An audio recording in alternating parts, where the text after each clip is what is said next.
21 साल में ही मेरी शादी जबरदस्ती करवा दी गई और मेरा पति एक डेविल था। पर ये जबरदस्ती की शादी मेरे माँ बाप ने नहीं करवाई थी, क्योंकि मैंने तो आज तक अपने माँ बाप को कभी देखा ही नहीं था। मुझसे शादी उस डेविल ने अपनी मर्जी से की थी। मैं इश्की कॉलेज के 3rd ईयर में ही थी। अपने सेमेस्टर ब्रेक में कुछ दिनों के लिए मैं अपनी बेस्ट फ्रेंड मिशा के घर रहने के लिए गई थी और उसी दौरान मिशा के भाई राजवीर सिंघानिया की शादी थी। राजवीर देश के सबसे बड़े बिजनेसमैन थे। मिशा के पूरे घर में, यहाँ तक कि पूरे शहर में भी हर कोई राजवीर से डर के ही रहता था। मुझे तो उनसे इतना डर लगता था कि जब भी मिशा के घर में मुझे उनकी आवाज़ भी सुनाई देती थी तो मैं अपने रूम से बाहर तक नहीं जाती थी। मैंने उन्हें बस एक बार छुप के देखा था। हालांकि दिखने में वो बहुत हैंडसम थे, पर उनकी गहरी काली आंखें देख के ही मेरे पसीने छूट गए थे। राजवीर की शादी शहर के सबसे बड़े बिजनेसमैन की बेटी संजना से होने वाली थी। शादी घर में ही थी और सब तैयारियों में लगे हुए थे।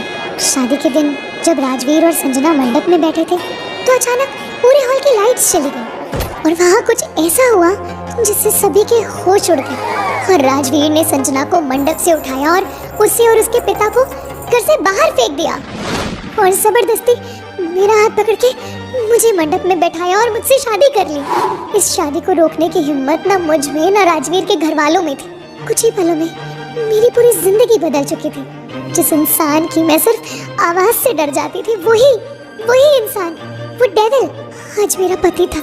जब शादी के बाद मुझे राजवीर के कमरे में भेजा गया तो उन्होंने मुझसे कुछ ऐसा कहा जिसे सुन मेरे होश ही उड़ गए और राजवीर ने मुझसे कहा कि वो तो 6 महीने से मुझसे ही शादी करना चाहते थे। शादी को अब 1 महीना हो गया था और तब से राजवीर हर रात हमारे बेडरूम से कनेक्टेड बस अपने स्टडी रूम में चले जाते थे और रात में कभी बेडरूम में नहीं आए। मैं इस बात से खुश भी थी, पर कहीं ना कहीं मुझे अजीब भी लग रहा था।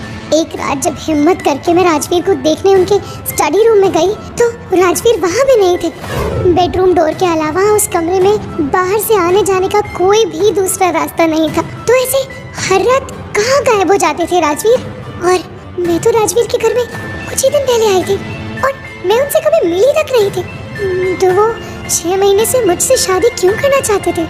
अगर उन्हें मुझसे शादी करनी ही थी तो उन्होंने संजना से शादी का प्लान क्यों बनाया था और क्यों फिर संजना को घर से बाहर निकाल दिया था? आखिर क्यों पूरी दुनिया, यहाँ तक कि राजवीर के घर वाले भी उनसे इतना डर के रहते थे? क्या था राज उनके स्टडी रूम का?